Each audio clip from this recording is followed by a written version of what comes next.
Hey folks, how are we going? You know, since I put this compost down and the mulch on top of it, I started levelling it off about a week ago. That's the mulch down the end, the first 2 rows. We're going to have a look at it, but I haven't touched the other stuff. And we've had a lot of rain. We had one big heavy day of rain, if you remember that. It was Saturday, a few days ago, and a couple of good days of nice weather, which was welcomed.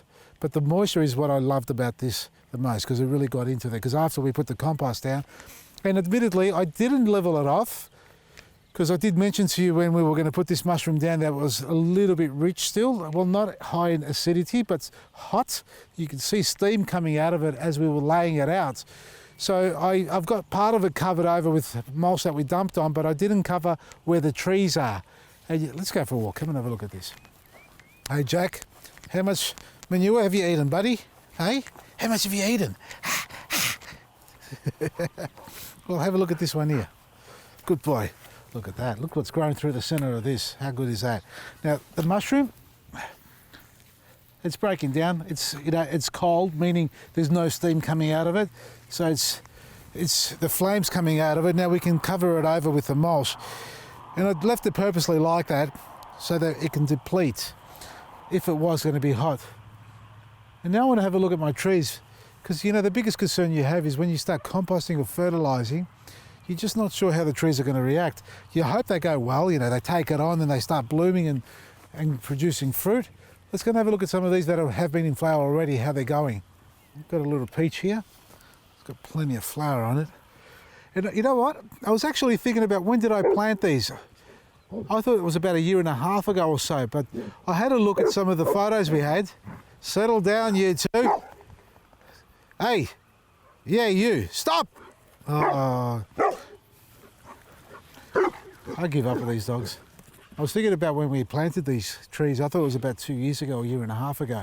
But in actual fact, it was just over 1 year today. 1 year and a bit, 1 year and 3 days approximately. September, yeah, that late. It was that late. I bought them bare rooted and we stuck them in the ground, and I can see already some of them have almost doubled in size in a year. Others are just starting to kick on now. And let's go and have a look at the rest of them. Look at some of the flowers we've got going on up there. We've got to worry about the flowers because we want them to set fruit, but not this young. Oh, this is sad. Have a look at this peach tree. It's got leaf curl all over it already. Hasn't even started blooming yet properly, and it's blistering up everywhere on the leaves. And I talk about looking after your trees for you at home to try, and look at me. I walked away from this, a couple of warm days and a wet day, and it's already blistering up. Leaf curl is a fungal spore that exists on plants, peach trees, nectarine trees, and you need to suppress it from winter, or actually autumn. Now, thinking these trees are so young, I wasn't too concerned about leaf curl, but obviously I was mistaken. So I'm going to have to spray this tree. Have I got aphids in it? Have I got aphids on this too? Are you kidding me? The tree hasn't even started yet. Look at this. Aphids already. For crying out loud. What is that? I just rubbed on this and I've got aphids dropping dead all over me. A tree like this, folks, if it's this young a tree, you really got to be careful. You know what I've got to do? I've got to basically come back here and cut it back, because I've got dieback already on this and it's already stressed out. Because of the aphids, because of the leaf curl, a double whammy on this. I'm just going to come over here. Sorry, I've got to have a look at that. That is ridiculous. Aphids all over it. All right. The concoction that I'm going to make is basically the 5 ingredients: chili, garlic, oil, turmeric, and soap. 1 teaspoon of each, or a couple of drops of dishwashing soap in a litre of water. Boil it up so it can fuse together, then let it cool down, strain if you've got any solid particles in it, and then spray your plant. Or otherwise, if you've got a hose nearby and you can just wash it with high pressure water, you'll knock them off the plant and they won't come back again, the ones that fall to the ground. That's not to say others won't attack.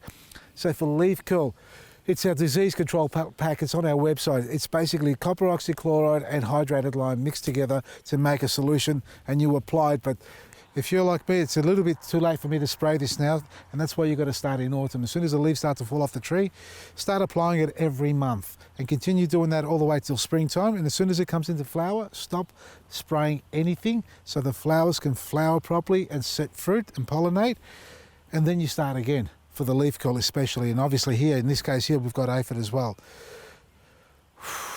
Bugger. Easy hand sprayer's got to come out, and we're going to attack all these trees now. That looks like it's got leaf curl too. Have a look at this poor nectarine. It's copped it hard, big time. You know, I've in the past I've said, you know, it's okay if you get a little bit of leaf curl that falls to the ground and you can get rid of it. The other thing I'm going to do, but finishing that topic off, if you don't control it and it's quite severe, you can kill your tree by not treating it properly. So if you've got a severe case, like these little trees here, not a single leaf that's straight on it left, it can kill it because it won't be able to develop. It won't get any sunlight and create its photosynthesis moments where it wants to create the sugars and feed the microbes and return it back up, and it's a vicious cycle. So you need to treat it. What I am going to do, I can't remember the name of the tea, but I'm just going to get my typical English breakfast tea. Apparently there's some other variety that you can get, Shu Shang Flung or something like that.